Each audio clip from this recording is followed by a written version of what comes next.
my name's Lizzie. I'm sorry for your loss, but for those of you that do know me, you're welcome. And you know I do not need this microphone, but I will still use it. Being the maid of honor for Annie has been honestly one of the hardest tasks I've ever been assigned. Because for those of you that don't know Annie, she's the most selfless person I have ever met. So trying to plan anything that is centered around celebrating her is pretty much impossible. She's spent the entire night worrying about how you guys are doing, and we all know we've been having a blast, isn't that right? To be honest, I don't really know how she manages to sleep some nights, because she's always focused on how she can make sure everyone else around her feels so loved and seen. And I know everybody in this room has already experienced that, whether they've met me before or not. I'm also that guy that cried earlier as a kid, so here runs in the family. But when I was struggling to write the speech, I really just tried to think, how do I possibly describe the relationship I have with Annie? And honestly, the best thing that I could come up with was that Annie is my all-inclusive tour guide to life, okay? So she's always had the best snacks. I mean, she's the best baker, Matt can attest. Isn't that right? Yeah.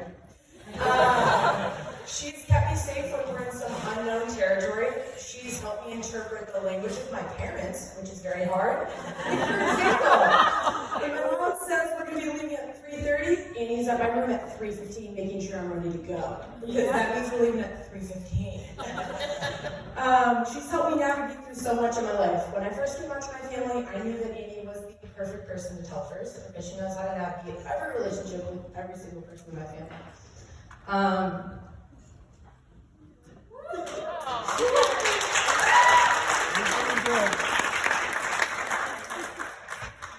She's shown me that she loves me even more so since I came out, and that's something that I will forever be grateful for. So thank you.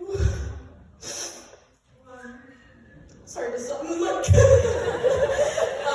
She's even helped me navigate through school. She's edited endless papers for me, not to mention she wrote half my college essay on it. She's a really good writer. Thanks for making me guide you. And to be honest, I think I may have chosen to study business because of her, because I knew she was really good at it, and she could probably help me along the way. Turns out I was pretty good at it. But she has drawn out the map for both Andrew and I on how to navigate pretty much any first we could have possibly experienced. And being our tour guide has never been easy, and I don't think I've ever thanked you enough for that. So thank you for being our tour guide through all of life.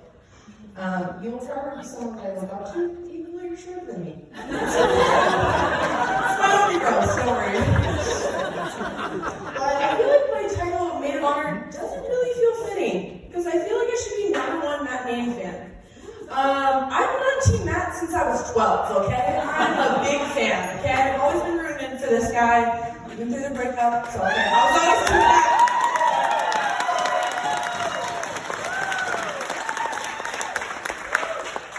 When Annie told me they had gotten back together, I literally felt like it was Christmas. I knew that this meant that Matt had in the back. He could potentially be my brother-in-law. And so I was really excited as a young kid, and happy that we're where we are today. Well, I've been a big crier all day. Believe it or not, this isn't the first time that Matt's made me cry, though. But your vows really got me, I'll be honest. But one of my first memories with Matt was when I was just 12. We were at this super classy restaurant, right? People start to slow dance after the meal, and of course, Matt, being the kind gentleman that he is, comes up and asks the 12-year-old girl if she wants to slow dance with him. And instead of saying absolutely sure, as you probably should to a charming young college man asking you to slow dance, I instead said no and then burst into tears. So, I'm pretty sure I've given you more rejection than any other girl in your life. I'd say that, honestly. But all that being said, I realized that was the first time that Matt could really take whatever punches that our dysfunctional family gives him with a 12-year-old girl crying because he asked her to dance. So I think that I owe you a dance later tonight, so that'll be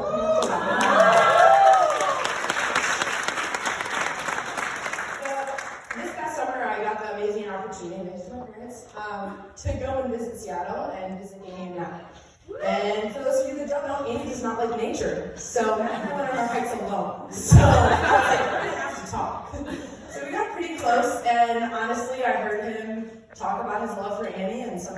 bring me to tears, other times it kind of made me want to gag. It's okay. On those hikes were some of my favorite memories with you. It really helped me get closer to you and learn more about you and learn more about your family. And you really showed me how much respect you had for family, and really something that I look up to. Where was I? But basically, I know that usually people have to ask you to take care of my sister, but I know I don't have to. Because you've taken care of her for all these years. And you've not only taught me how to love, but you've taught me what love should look like. And that's something I can never thank you enough for. Okay, last part. When I was writing the speech, I honestly looked online for some inspiration, not gonna lie. Business speeches are a lot easier, you just need a slide deck. I found this speech that our Dance Marathon uses, and it's a speech by Linda Ellis. And it talks about a man who is speaking at his friend's funeral. And he refers to the dates on the tombstone from the beginning to the end. And what matters most is that little dash that's in between. That dash represents all the time that we spend on this earth, and how those that love us the most know how much that dash is worth. And it matters not how many cars you own or how much cash you have, but it really matters how you actually spend your dash. So to end, I will say that Amy and Matt have definitely picked the perfect person to spend their dash with. Anyone in this room can attest that they are absolutely head over heels for each other. And I mean, I've never seen two people that are so excited to get married to each other. I literally thought we'd have to slow Annie down to get down the aisle. She's so excited. So to Annie and Matt, be slow to anger, love hard, take care of each other, and always remember that you have this entire room of people supporting you in your story together. Right. I love you both. Here's to always being on Team Annie and Matt.